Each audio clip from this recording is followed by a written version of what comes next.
In this video, we're talking about age word problems, and these are just an application of what we already know about systems of equations. In this particular problem, we've been told that a man is currently 13 times as old as his son, and that in 10 years, the man will be 3 times as old as his son, and then we need to find their ages today. So one thing we need to realize right off the bat is that we have two people, a man and his son. We have their ages today, and then we have their ages in 10 years. So one way that we could really effectively organize the information we've been given, we could make a little table and we could say the man and his son, like this, and then we could say today and in 10 years from now. And now we want to find an expression that represents the man's age today and in 10 years and the son's age today and in 10 years. So we know currently that the man is 13 times as old as his son. So just to make it easier on ourselves, let's go ahead and use M for the man's age today, and we'll use S for the son's age today. Then for the man's age in 10 years, we'll do 10 plus M, and for the son's age in 10 years, we'll do 10 plus S. Now with this in mind, we know that the man is currently 13 times as old as his son. So if we're going to write an equation that represents the relationship between their ages today, we have to say that the man's age today, M, is going to be equal to 13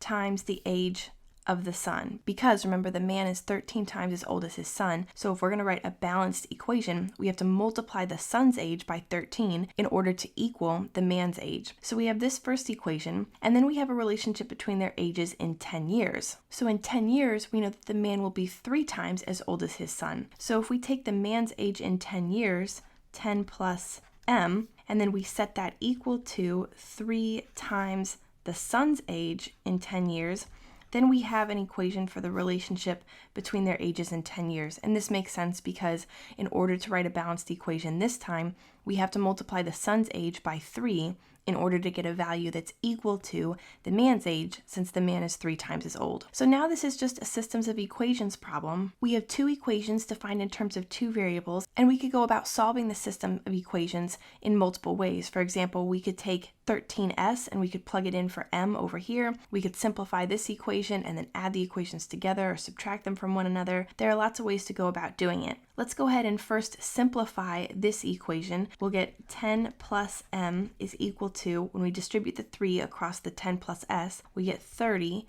plus 3S. We'll go ahead and subtract 10 from both sides. That'll get rid of the 10 on the left, and we'll get M is equal to 20 plus 3S. Now, as you can see, we have 2 values that are equal to M. We have M equals 13S and M equals 20 plus 3S.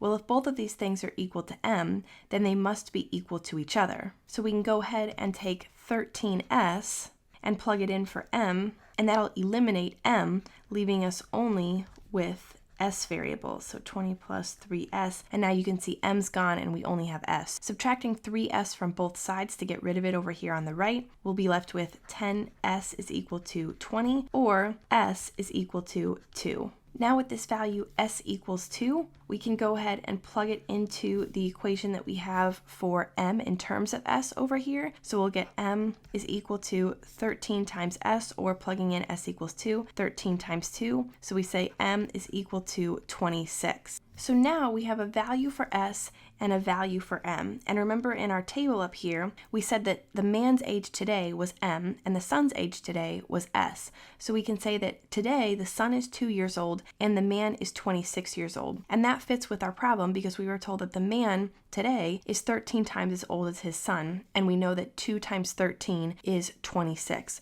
So that part holds, but let's go ahead and check their ages in 10 years to make sure that we've done this right. So if we go ahead and say that M is equal to 26, then the man's age in 10 years will be 10 plus 26 when we plug the man's age M into this expression here. So 10 plus 26 is going to be equal to 36. The son's age in 10 years is going to be 10 plus his current age S, which we know is 2. 10 plus 2 is 12. So in 10 years, the son will be 12 and the man will be 36. We know that the problem tells us that in 10 years, the man will be 3 times as old as his son. 12 times 3 does in fact give us 36. 12 times 3 equals 36. We get 36 equals 36, and that does check out. So we know that the values we found for the son's age and the man's age today are a real solution to this system of equations because the logic holds up for their ages today and for their ages in 10 years.